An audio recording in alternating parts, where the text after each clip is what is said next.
everyone. Okay, some technical difficulties. I apologize. We are 6 minutes late, but that is okay. So, I'm going to introduce you to our next artist, and I'm so excited to welcome the one and only Katherine Rose. Katherine is an integrative health practitioner, personal trainer, single mom of two, podcast host, future published author, and Woohoo! Hashimoto's warrior.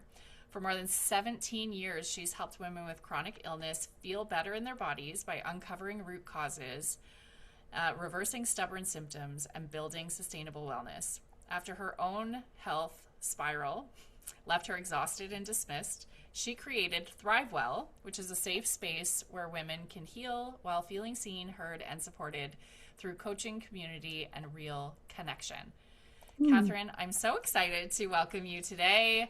As I mentioned at the beginning of the day, all of our artists are also about to be published authors in the next few months. So, Katherine's book is coming out in May, and I will let her share the rest. So, take it away.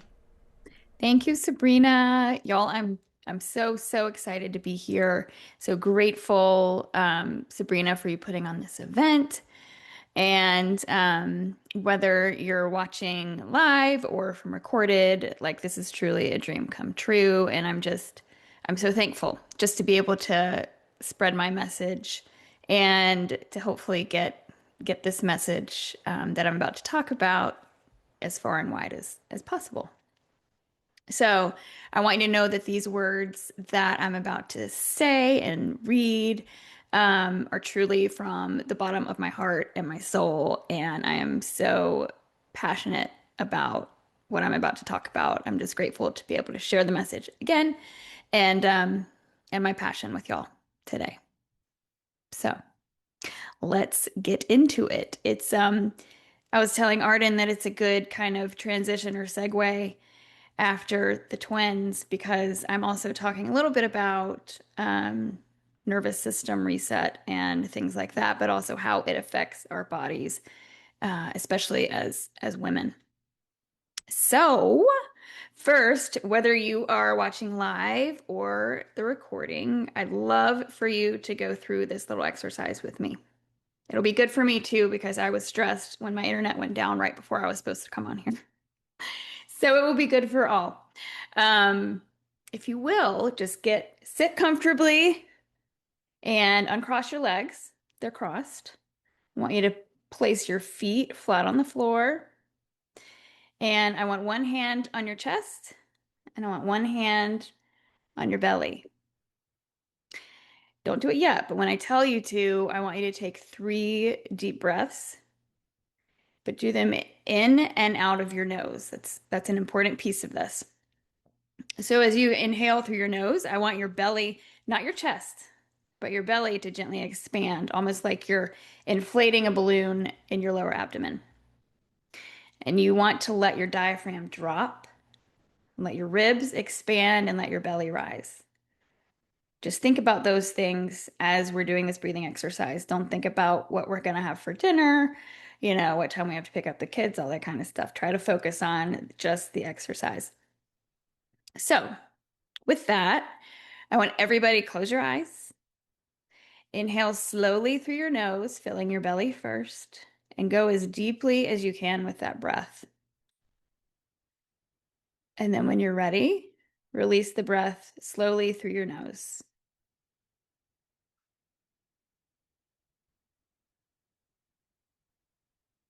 Okay, I want us to do that one more time. With our eyes closed, in through the nose.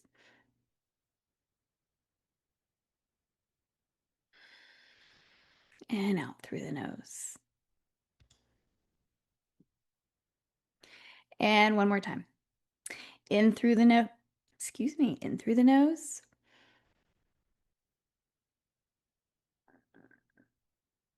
And out through the nose. And I can just feel that myself, my whole body, my shoulders, everything just kind of release and relax. And I hope that you can feel the same thing. Now let's see, Arden, when will the slides be put up? There we go. Thank you. Moving on. Okay. So let's talk about why we just did that. And we can go to the next slide. Yeah, right there. So I say in there, your nervous system sets the tone. Most of us, totally me included, are shallow chest breathers without even realizing it. And chest breathing, even if like we don't even think about being in a state of stress or panic, it signals urgency to our brain and it reinforces a stress response.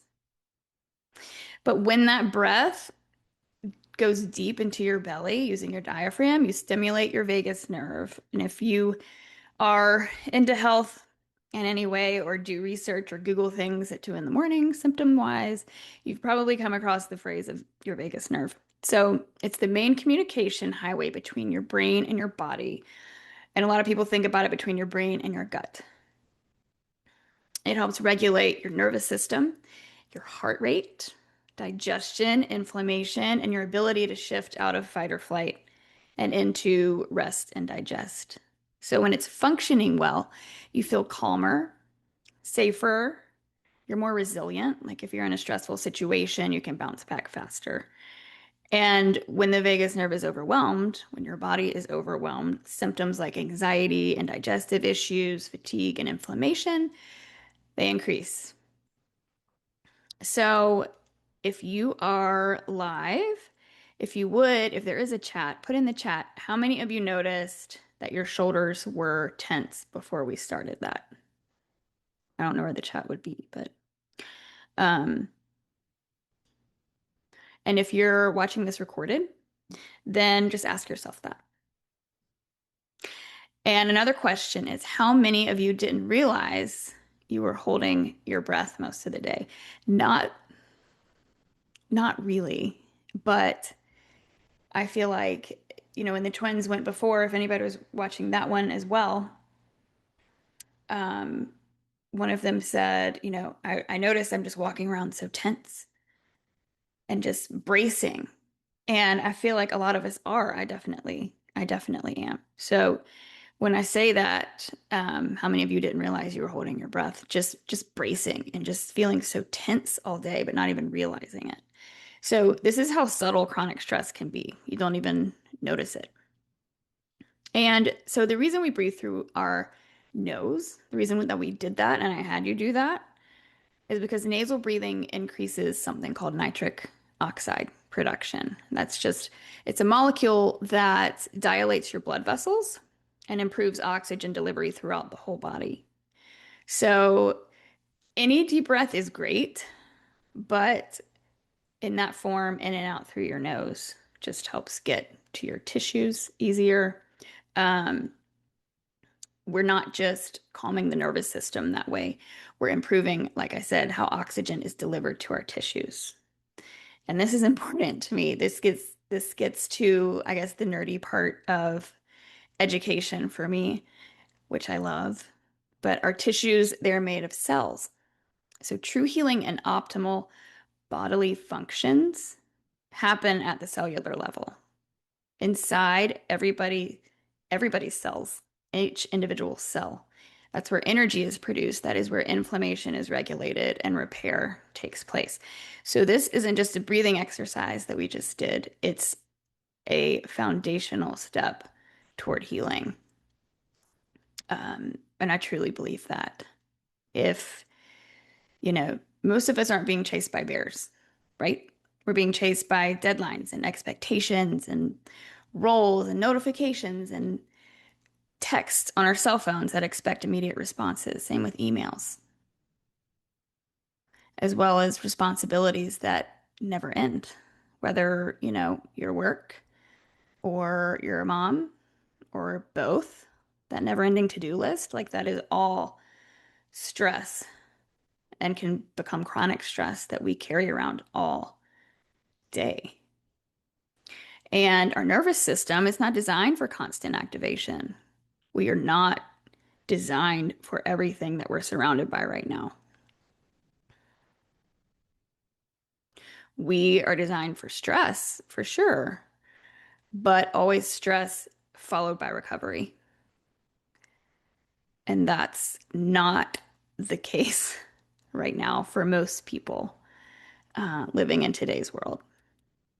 So when recovery never comes, the body adapts to survive and just adapts to survival mode. And that adaptation has consequences, unfortunately. And I think, a lot of us as women are feeling them right now. Overwhelm. Overwhelm is a big one. Expectation, what the what the world, what society expects of us, and the exhaustion. They're not all of those things. They're not just emotional states. They're chronic stress signals when we feel those things, and they are absolutely plaguing us. Now, I want to pause right there. And I'd love to know if, oh, there we go. Thank you, April, for your comment. I want to know if what I just said resonated with y'all about being constantly, really constantly on. If you feel the need to be constantly on, and if you feel guilty for resting, that's always a tough one too, for, just resting and doing nothing. There's always something to be done, that to-do list all the time. So drop that in the chat somewhere if what all I just said resonated with you. That would be awesome. And let's see, where are we now? I'm just checking the slides. Okay. So now we're going to go into, it's one of my favorite parts.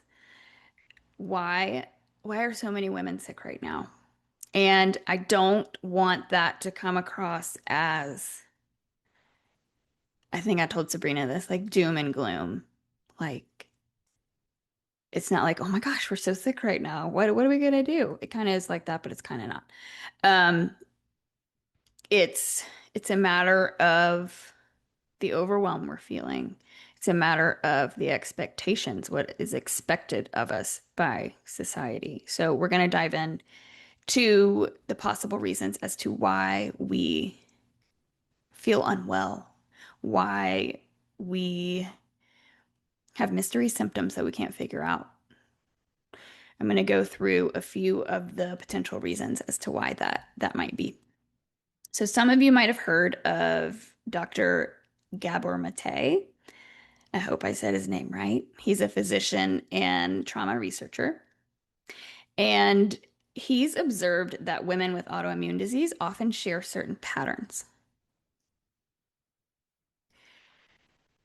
One of them is chronic self-suppression, difficulty expressing anger, a tendency toward over-responsibility and caregiving. And I would actually add over explaining to that as well. Trouble setting boundaries, like I can relate to all of these. Early life stress or relational trauma. Many describe themselves as the strong one, the reliable one, the one who keeps everything together, and also probably feels like they have to show that they have everything together. When emotional needs are repeatedly ignored or overridden, the nervous system stays activated, like always on. And if we're like that long enough, that feeling starts to become normal. Over time, chronic stress, oh my God, I can't even say this word. Over time, chronic stress, it alters immune regulation. So the body does not separate emotional stress from physical stress. It just responds. Like stress is stress. This doesn't mean emotions cause autoimmune disease, though. I want to be very clear on that. It means that when you layer genetic susceptibility, like if somebody in your family has an autoimmune disease, and then you add on environmental exposure, and then hormonal complexity and long-term stress patterns, chronic stress, the immune system can tip. into dysregulation. All of those things combined. And women, as women, we're not just carrying chemicals like environmental chemicals and cortisol. Many of us are carrying our unspoken anger, unmet needs. I know I can relate to that. And invisible responsibility. And as Dr. Matei said, and the body keeps score. That's his book. It's a great one if you have not read it. Um, yeah, the body keeps score. If we keep pushing down what we're feeling, emotions, and all those things, it's going to come out some way, somehow.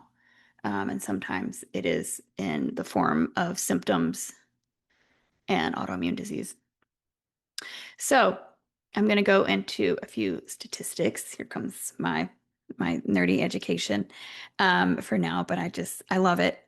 Um, just to show, give you some perspective into the autoimmune world and chronic illness world on numbers. Autoimmune diseases affect approximately 8% of the US population, and nearly 80% of those affected are women. Women are up to 4 times more likely than men to develop autoimmune conditions. And it's possibly linked to what I mentioned before from Dr. Matei as to why that is. An estimated 23 to 50 million Americans are living with autoimmune disease, and that number continues to rise.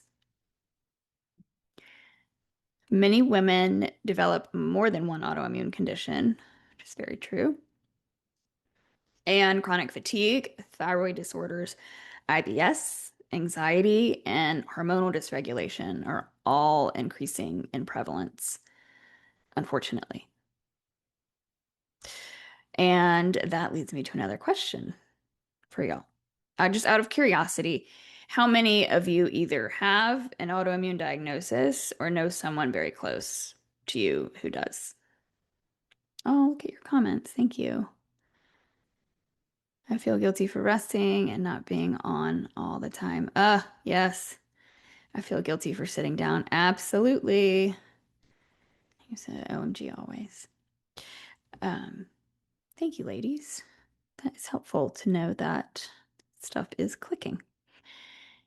Let's see. Where is my document? All right. Let me find my place. Okay. So all of that said, everything's on the rise. Like, what's going on? So to make this part clear, like, we're not a generation of women who just can't handle stress. Like, that's not it. So we need to, if we are telling ourselves to, like, oh my gosh, I should be able to do this. I should be able to handle this. Susie Joe down the street or on Instagram, has gotten in her HIIT workout and showered and looks amazing. And so do the kids. Um, it's we don't need to beat ourselves up. So it's not that we can't handle it. We're living What we're doing is we're living in the perfect storm of environmental toxins, chronic stress, invisible emotional labor, disrupted sleep. Oh my gosh, that's been one of the worst ones for me lately.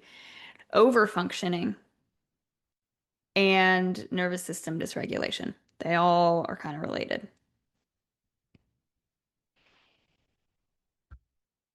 I'm curious if you feel any of those. Um, Curious. Alrighty. Invisible reality. Good. So maybe if you are, relating to the things that I've been saying, maybe your labs are normal, but you don't feel normal. How many of you have been told your labs look fine, but you don't feel fine? Like, put a hand in the chat or say yes in the chat would be awesome. if you've experienced that. Maybe your body has changed and you can't explain why. Maybe you've been told what you're feeling is just stress. Oh, it's your hormones changing, which they are. Oh, it's just motherhood. Or you're just getting older. That's it. It's just anxiety. Or that you just need to try harder. You should need to try harder. Push yourself a little more. You'll be fine. Anybody been told any of those things? And maybe someone has said the words that feel a little bit like a slap in the face, but you don't look sick.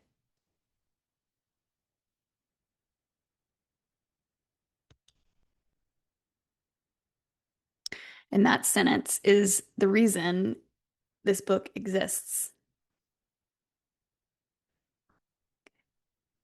And it's called But You Don't Look Sick because we don't. We don't look sick on the outside. Nobody can see or feel our inside. So who is this book for? There's the book, I think, up on the screen.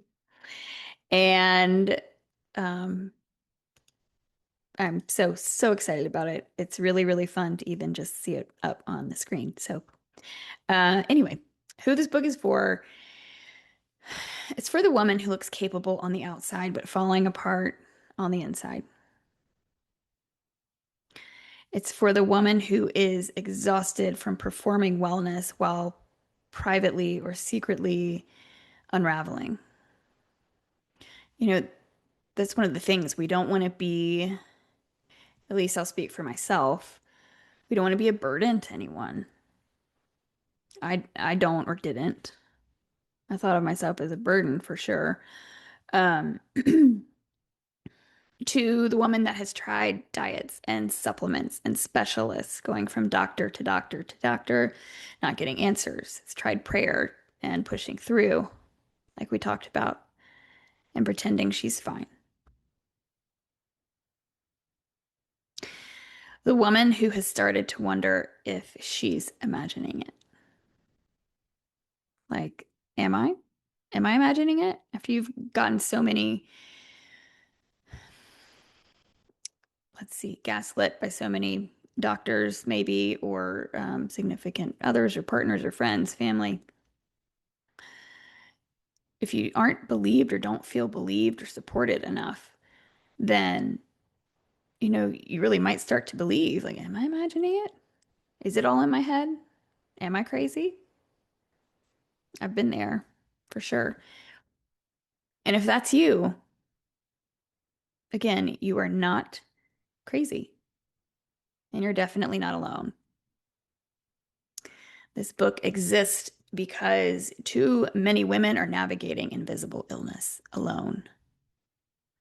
They are dismissed in exam rooms, minimized in conversations, praised for endurance, while their bodies are quietly deteriorating. And they are told their labs are fine while their lives feel anything but. And I know this, and I know her because I was her.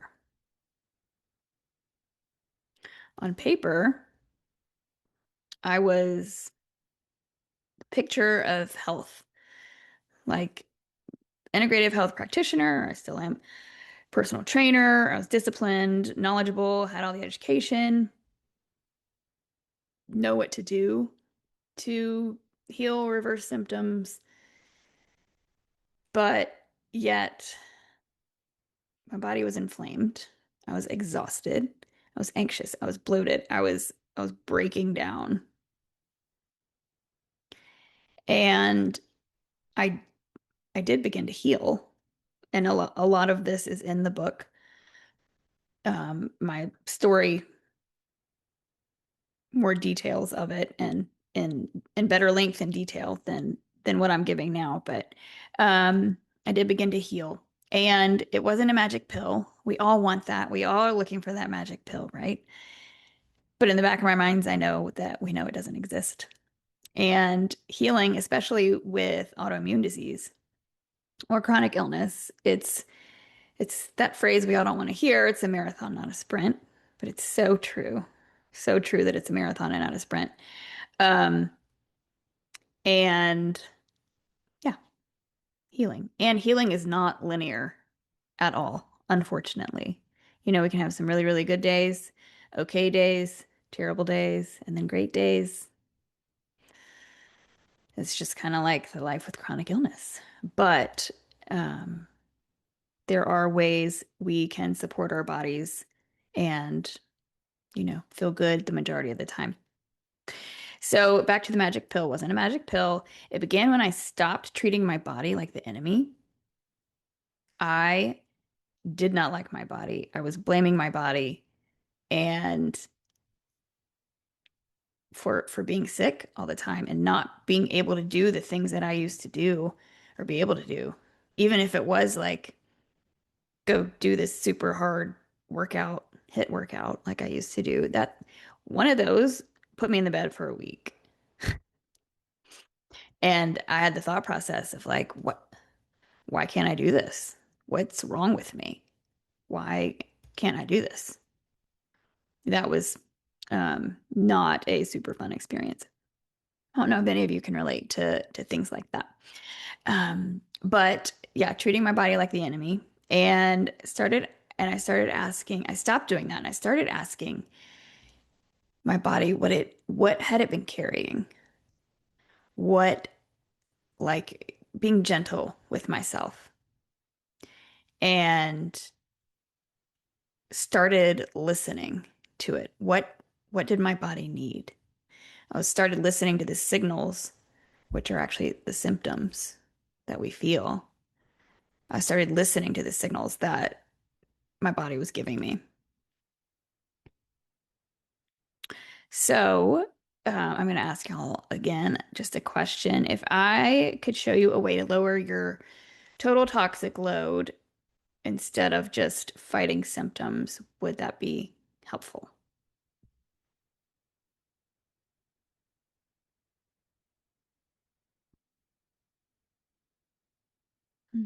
I'm reading comments real quick. Lots of women I know have autoimmune. I had anxiety diagnosis. I was absolutely nervous. Thanks, ladies. Thanks, Sabrina. Okay, I'll keep moving. Oh, all right. The framework. So in my healing journey and what I use with clients and inside my community, the Kaya Collective, it's a framework for healing and essentially lowering our toxic load. And it's kind of like scooping water out of a bucket to keep it from overflowing, or scooping water out of a boat to keep it from sinking. If you can kind of picture that in your head. Um, it's not a quick fix. This process is not for sure, but it's a 5-phase framework for rebuilding yourself from the inside out. So the first pillar or the first step is to nourish. I know the twins mentioned something like this before when I was watching them. I know they have an awesome workbook that they're getting published. It sounds really amazing. Okay, so nourish.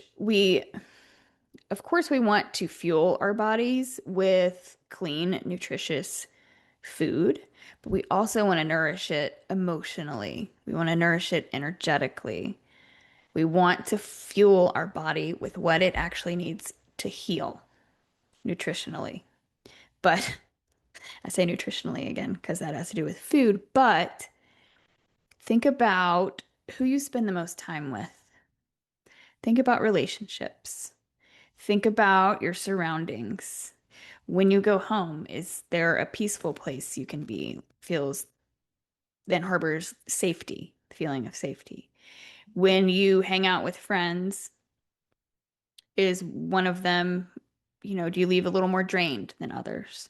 Just start to pay attention to those things and how you are fully nourishing or not nourishing your body and how you can change that. The next one is balance.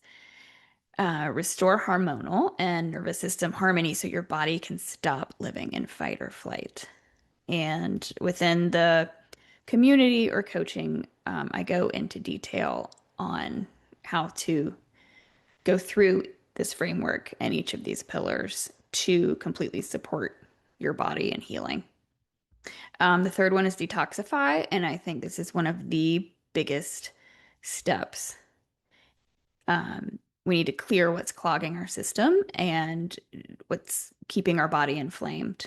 If we don't detox the chemicals and things that are in our bodies,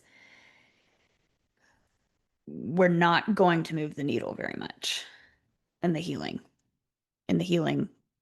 part of things.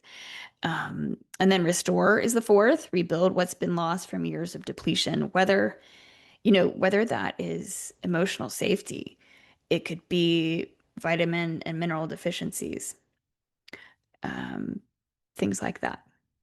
So it doesn't necessarily have to be just one thing. And then sustain.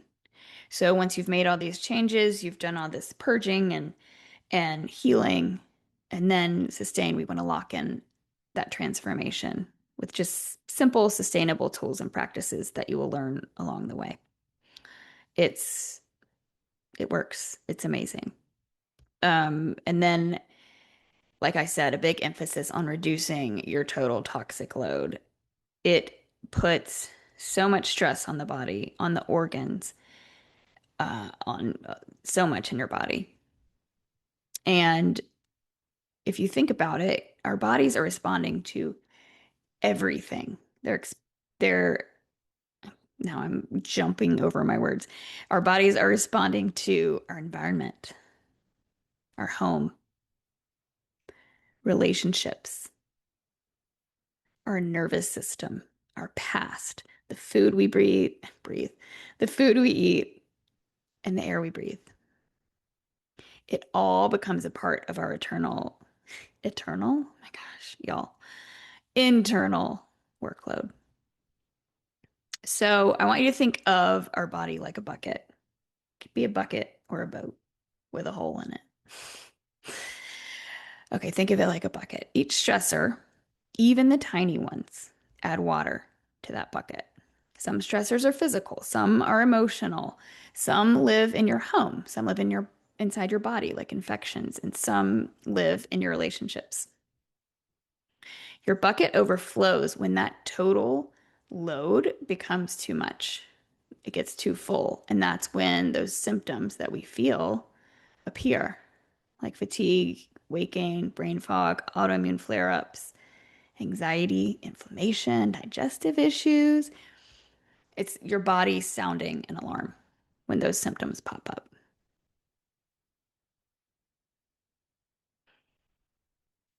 So, question.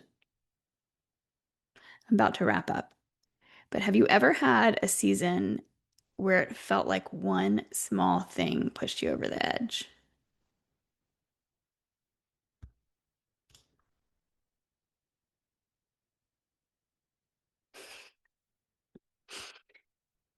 I see I have 5 minutes. Almost done, Sabrina.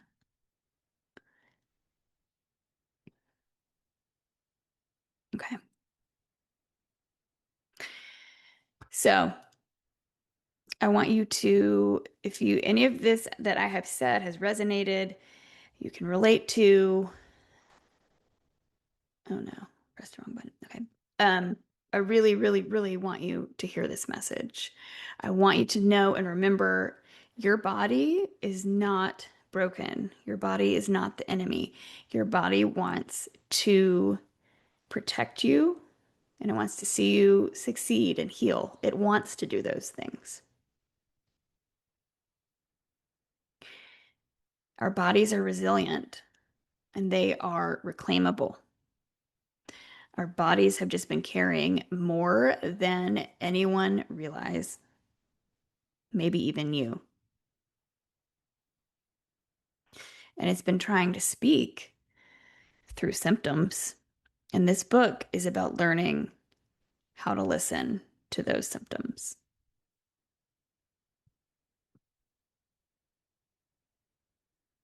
Mhm.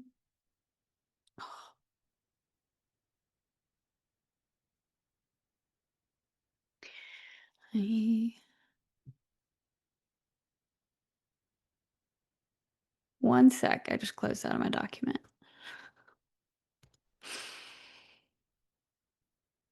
I'll go through this last part quickly.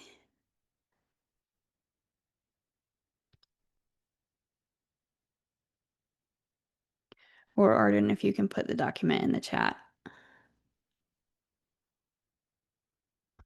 that would be awesome.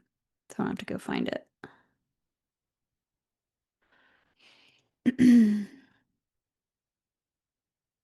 All right. Sorry for the pause, guys. Last part. Okay. The community, the Kaya Collective community, there's, if the one major thing that I've learned on this journey is that healing doesn't happen in isolation. It just makes it worse. It makes everything fester. The women who experience the most lasting change are not the ones who find the perfect supplement, the perfect protocol, the perfect cleanse. They're the ones who stop doing it alone. And that's exactly why I created the Kaya Collective. And Kaya stands for Come As You Are. It's a space for women navigating invisible illness.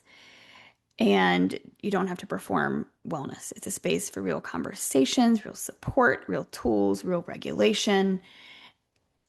The book is the physical roadmap, but the community is the live, interactive environment. And healing requires both. For some quick statistics about healing in communities, social isolation has been shown to increase inflammatory gene expression. Connection literally changes how our immune system behaves. And there are sources for these. A few more. Participation in structured support groups has been shown to reduce cortisol levels and improve immune markers in chronic illness populations. Women with strong perceived social support show lower symptom severity, better adherence to treatment, improved quality of life, and reduce mortality risk in chronic illness populations. So, if this message resonated with you and sounds like something you feel like would be very supportive to you, I'd love to invite you into Kaya, where we practice all of this work that I've gone over today together. And that wraps it up. I know I'm out of time, guys. Thanks for putting that in the chat. Yeah, I'm done. That's it. I appreciate y'all's time. I appreciate you hanging in there with me while I lose documents and all those things. I appreciate it. Thank you, April. Thank you, thank you. Thank you, Sabrina. That was fun. I appreciate your time.